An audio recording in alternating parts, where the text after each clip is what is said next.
In today's Locked On Pelicans, I'll tell you the biggest thing holding up a Brandon Ingram trade, and it's not what you think. It's the Wednesday episode of Locked On Pelicans. Let's go.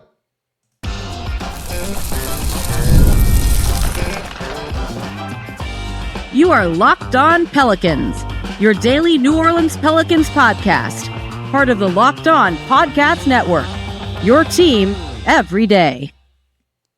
Welcome to another edition of Locked On Pelicans, the daily podcast covering your favorite team, the New Orleans Pelicans and NBA, part of the Locked On Podcast Network, your team every day, available wherever you get your podcasts and available on YouTube.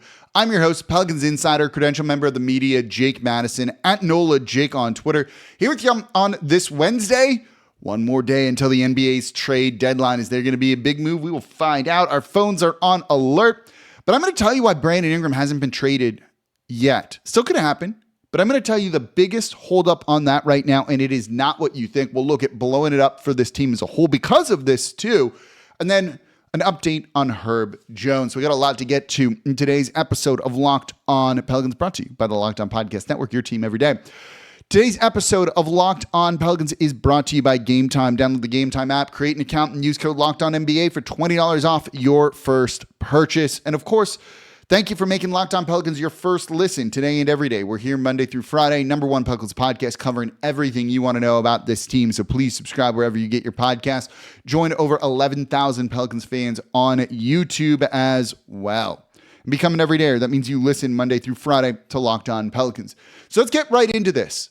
Here's the reason Brandon Ingram hasn't been traded as of when I'm recording this, which is at 7 p.m. on Tuesday night. The salary cap.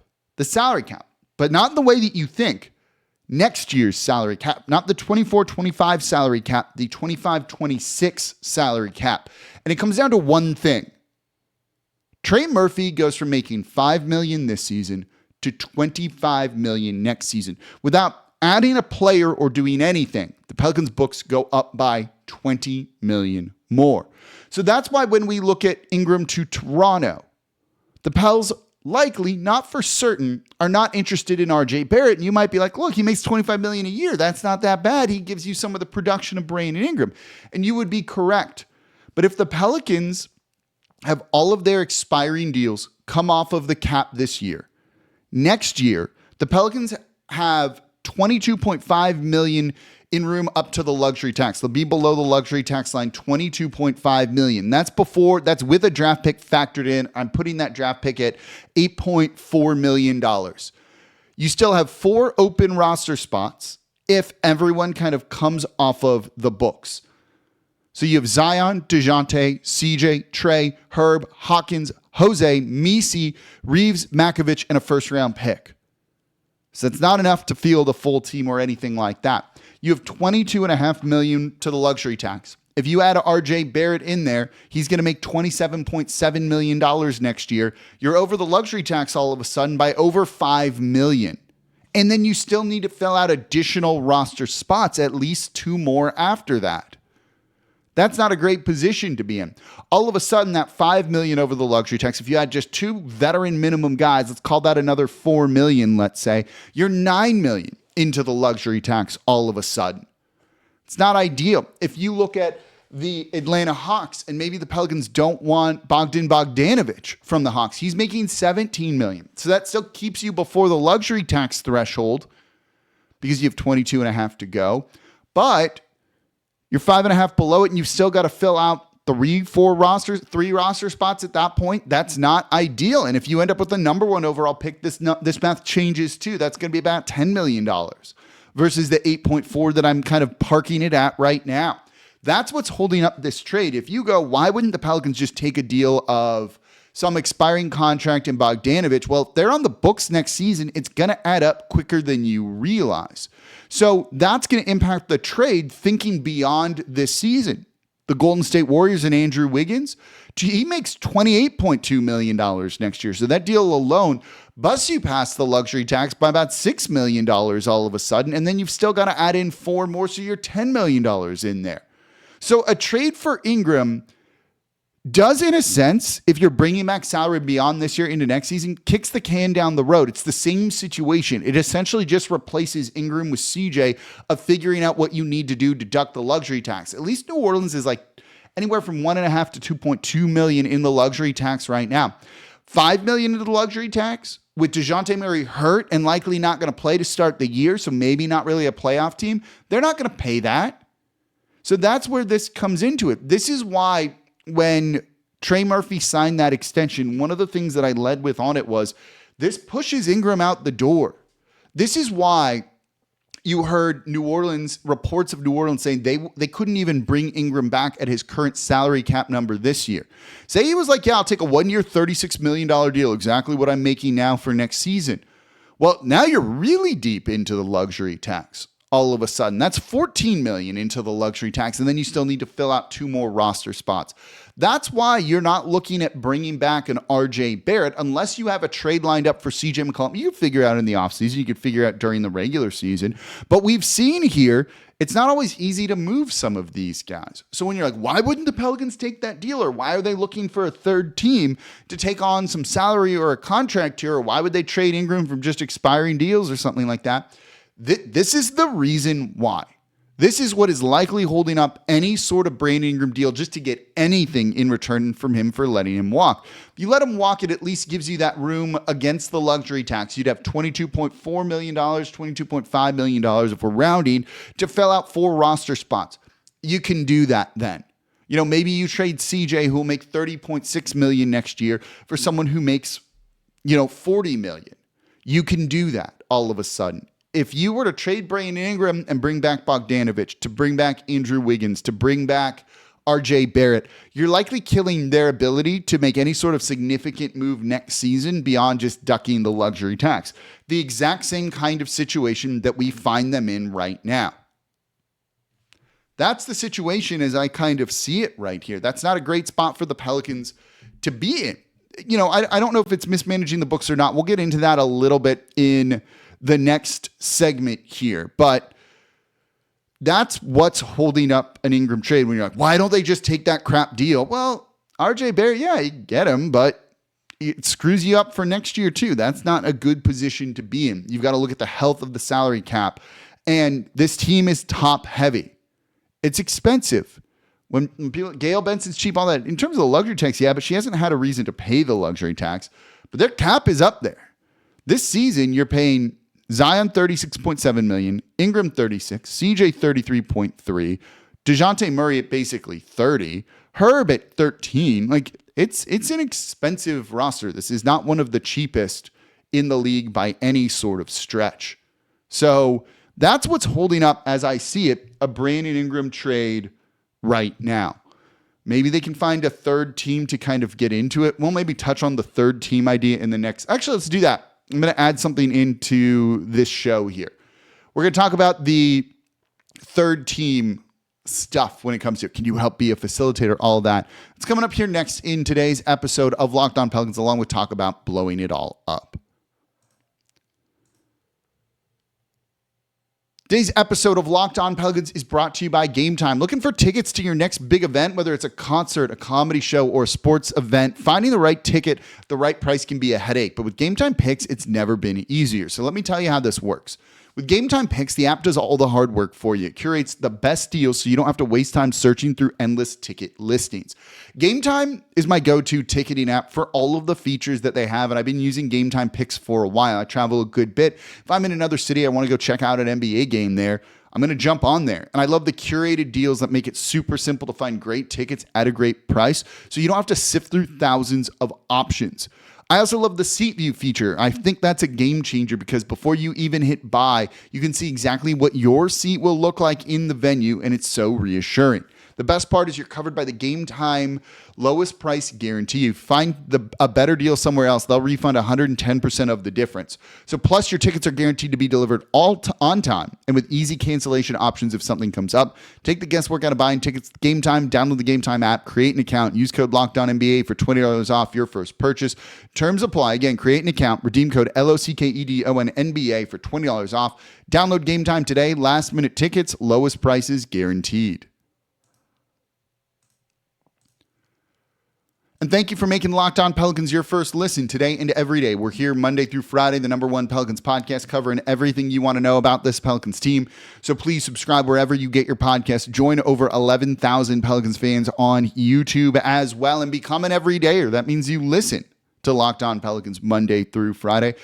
Trade talk right now, we're kind of explaining what's going on. When your friend now says, like, this is what they should do, they'd be stupid not to. No, here's the reason why they're not making some of these moves is here's the salary cap situation. This is the type of analysis that you get here on Locked On Pelicans. So, oh, by the way, subscribe to the daily Locked On Pelicans newsletter over at LockedOnDaily.com. Get Locked On Pelicans in your inbox Monday through Friday. We're giving you everything you need to know, plus really great league coverage too. There's some really great league-wide writers here on our team that just write exclusively for this, and it's pretty great. If you want to know the biggest trends around the league, Locked On Pelicans, the daily newsletter is there for you. So let's get into facilitating a trade. I'm adding this in. We're ad-libbing this in the moment here, and then kind of talk about blowing it all up too, because I actually think these two things go hand in hand. One of the questions I've been asked about a lot is, could the Pelicans help facilitate a trade? The answer is probably not. Not saying no, but they'd likely not be kind of like a bit player in a trade. They would be a significant part of the trade, and I wouldn't consider that facilitating, right? You look at the deal between the Chicago Bulls, the Sacramento Kings, and the San Antonio Spurs, the Zach LaVine, De'Aaron Fox deal. None of those teams are facilitating that trade. It's a 3-team deal. You look at the Luka Doncic Los Angeles Lakers, don't forget the Utah Jazz were involved in that. The Jazz helped facilitate that trade by taking on a contract into their salary cap space that to make that deal legal needed to happen. Pelicans don't have salary cap space. The teams that you would be looking at to facilitate any sort of trade are Utah, Detroit with the salary cap space they have. Keep an eye on them just with the Pelicans in the future. And potentially the Brooklyn Nets too. You need to have cap space to be able to facilitate trades. By helping get Luka Doncic to the Lakers, something that I'm sure Danny Ainge actually didn't want to do but didn't know about it, which makes that even hilarious. Got a second-round pick or two. I forget what Utah got for taking on a contract that couldn't go to Dallas because of salary cap rules, because of collective bargaining agreement, CBA rules. That's facilitating a trade. Someone taking Bradley Beal that doesn't want him is kind of facilitating a trade if you put him to Detroit in their cap space or something like that. Pelicans don't have cap space, so they can't really facilitate a trade and be like, we can snap up, a second-round pick or even a late first-round pick for just kind of absorbing bad salary in there. They're not in position to do that. Smart rebuilding teams do that, and that kind of then transitions to the next part here. When you look at their books for next season, and my thinking on this has changed over the past week. If you know me, I've said go down with the Zion ship. I'm not going to trade Zion. He's too talented. I want to bring him back for another year and see if we can kind of make this work. But now that DeJounte Murray is going to be out for, going into next season, I'm of a bit of a different mindset of it. I don't think you trade Zion just to trade Zion, certainly. But I don't think it's as cut and dry as, okay, you got to keep him at all costs right now. The Pelicans' playoff chances for next season, which could have been good, right? We thought this was the most talented roster they've assembled during the Zion era here. On paper, it looked great. Didn't work out that way, but looked great. Is already taken a hit. So if we thought we're optimistic about them going into next year, the DeJounte Murray injury definitely changes that, in my opinion, a little bit. That maybe they're not going to be as good because he just won't be healthy. And they talked about how they needed a point guard. And if that was like your big offseason acquisition, and it was, and now you don't get to kind of see it out there, like, yeah, that matters when it comes to kind of viewing next season. So if you're going to be maybe a play-in tournament team next year, it might be time to kind of really redo everything here. And that means trying to clear as much salary as possible, building around Trey Murphy, Herb Jones, Messi, and whoever else you kind of determine as a core piece. And we're going to ask this question in the future of like, can Trey be a number one option? Can Trey Murphy III be a number one option and really lead your team? And if he can, he's so young, he's on that deal, you can maybe build around him. And if you clear your books, generate some salary cap space, not to sign players in free agency, but assemble a ton of draft picks. If you look at what Oklahoma City did during their rebuild to get where they are now, where they look like a juggernaut, right? That team looks really freaking good. They basically what I call it is renting out their salary cap space to other teams. The Philadelphia 76ers did this too. I think Detroit should be doing this, even though they're not. This is what I think is how you generate a war chest of good assets at that point, or tons of picks, is, hey, we have $30 million in cap space. You need to get this trade done. We need to take on an $8 million player that makes $9 million next year. Okay. You got to give us a first round pick to do it. And teams will do that, or a bunch of second round picks, whatever it is. It's why Oklahoma City, as good as they are, have more draft picks than anybody else. They, for years, were renting out their cap space. Gordon Hayward, send him on over. We'll put him on our books. Carmelo Anthony was there for a minute, right? Something like that, I think. Or was he, I forget if he was there or if it was Atlanta or Portland. It gets all a little bit murky. But they were just taking on bad deals that no one wanted, that they needed to get rid of to go do something else. And OKC was like, yeah, use our cap space. It's fine. It's a smart move. That's how they amassed all of those draft picks, where they could then go do anything they wanted. And when those guys started to fall off their books, took 2-3 years to do that, they could go out and sign an Isaiah Hartenstein or something like that, that really maybe helps put their team over the edge here.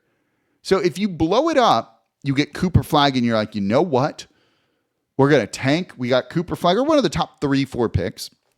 We feel this guy is someone we can build around alongside Trey. We're just going to be bad. We're going to be bad. And then we'll slowly start to ramp it up, and we'll really time when to make our leap a little bit better, rather than just going all in when you get a guy in the beginning. We've seen this now with the past two kind of generational talents here in New Orleans. Anthony Davis, they immediately were like, let's the young vets route, right? Trade the future first round picks for those guys. And it just never worked out due to a lot of injuries and maybe those players not being the best. You know, here they kind of got that jump start already, where you had a Brandon Ingram, then you added Zion to it. So it's like, let's kind of go for it in a way. How about you just don't do that this time, right? Maybe the move then was you trade Anthony Davis for those guys and then try and flip all the other players. Brandon Ingram early on, Lonzo Ball early on, and assemble more draft picks and put Zion Williamson in a pressureless environment. Look, cool, let him shoot jumpers and things like that. That's why last year with the San Antonio Spurs, Victor Wembanyama shooting threes and people hated it. I'm like, no, let him get good at shooting threes. You don't need to win right now. It's a great thing to have, and now that's a tool that he has to kind of be unleashed. Now, he's such a generational prospect on offense and defense that going all in with, De'Aaron Fox made sense. But maybe that's not the right move. We'll see if their books get clogged in those type of situations.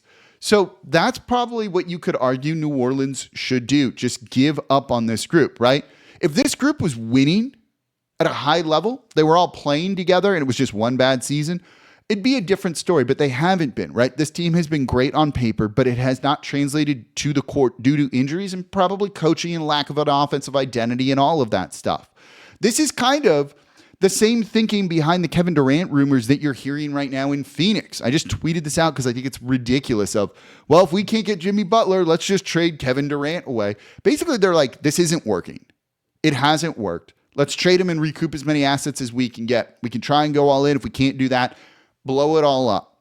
Keep maybe Devin Booker and kind of go from there. And that's probably, it's a little weird, but maybe it's a smart move. I actually don't know how I feel about it when it comes to that team, because there's more talent here than there is in New Orleans. But for a variety of reasons, it hasn't worked out. And that's just sometimes how this all goes.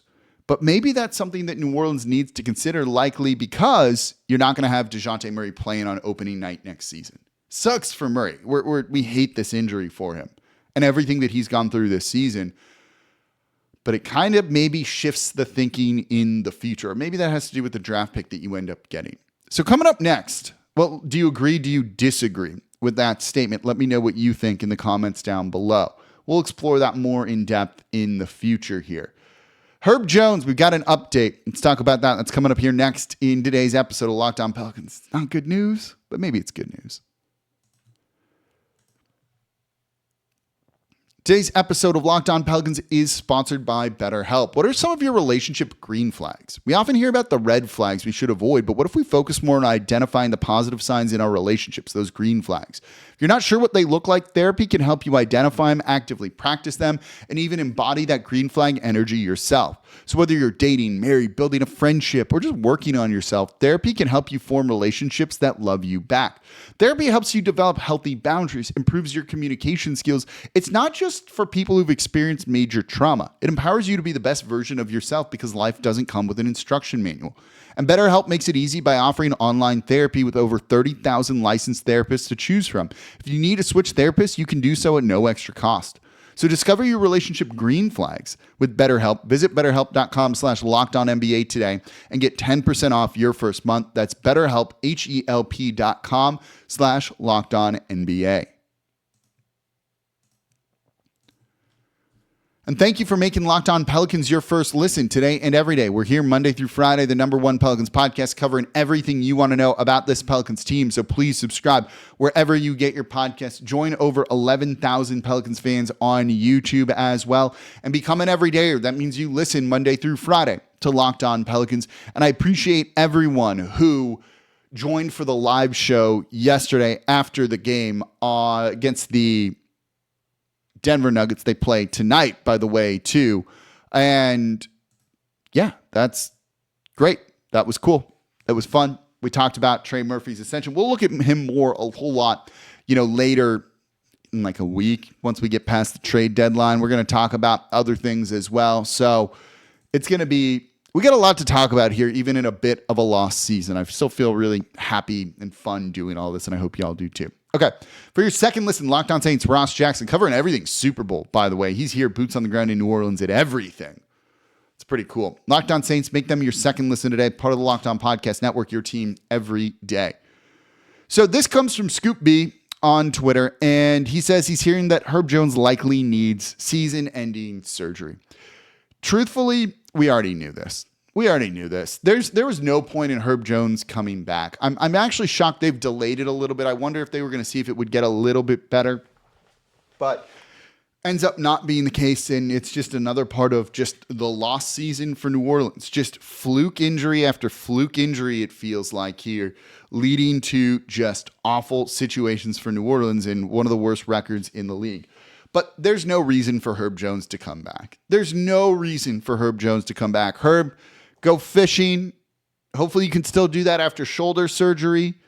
Come back healthy, ready to go with a great three-point shot, and we're going to be all good here. There's no reason to not really pivot to more of the young guys right now. Give the ball to Trey all the time. Make sure Zion looks good too.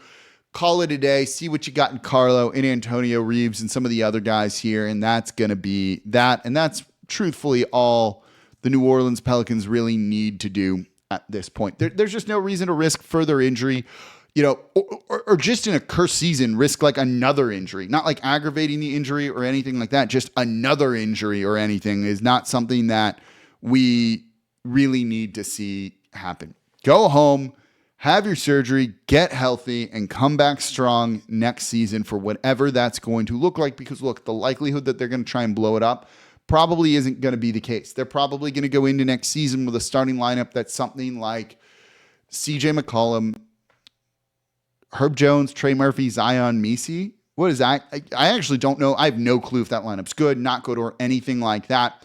Be kind of curious. I wonder do we even have data on that lineup is also maybe part of the question here. I have no clue. We can maybe find this out in a minute here. This is a show where we are just coming up with ideas in the middle of them. I have everything planned out. I have every show planned out. You've got to kind of do that in this industry here. But let's see if there's any data on that lineup. Could that lineup be good? This is probably going to turn into a future show. You're seeing how my brain works in action if my internet was being good and loaded a lot of the lineup data that I wanted. Okay, so on court, CJ McCollum, right? We said that. Herb Jones, Trey Murphy, not Trey Jemison. Hold on. We're going to do this in Yves Messi and Zion Williamson. I have no clue if this lineup is played. I'm waiting to see if it spits anything back. Nope, that lineup has not played together this season. There you go. No clue if it could be good or not. Feels like maybe it could be. I guess if we took out Eve, we could look at it last season. Filter lineup. So that 4-man lineup, probably with Jonas Valanciunas, right, is what it would be. CJ, Herb, Trey, Zion. It's saying there's... Oh, no, that's why. Let's look at it last year and see what we see here. They played. It was good. 735 possessions, a net rating of +7. That's actually pretty good here. The defense was good. The offense was above average, let's call it. But that's not bad. It was better with Larry Nance Jr. CJ, Trey, Herb, Zion, Larry Nance Jr. plus 15.3. Maybe there's something to that. Maybe that gives us some hope for next season. Also, maybe says the Pelicans won't blow it up like we think they might do. There we go. We figured some things out in the middle of the show in real time.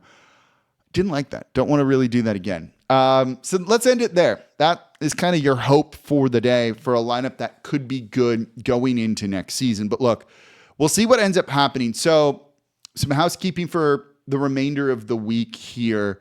We might do a live show earlier on Thursday after the trade deadline, depending on what happens. We might just go live after the game tonight, Wednesday, against the Denver Nuggets again, depending if there's a trade or what happens there. If something goes down, right, we're going to be live. We'll be breaking it all down for you immediately after it all happens. It's what we do here on Locked On Pelicans, making sense of the now and the future too.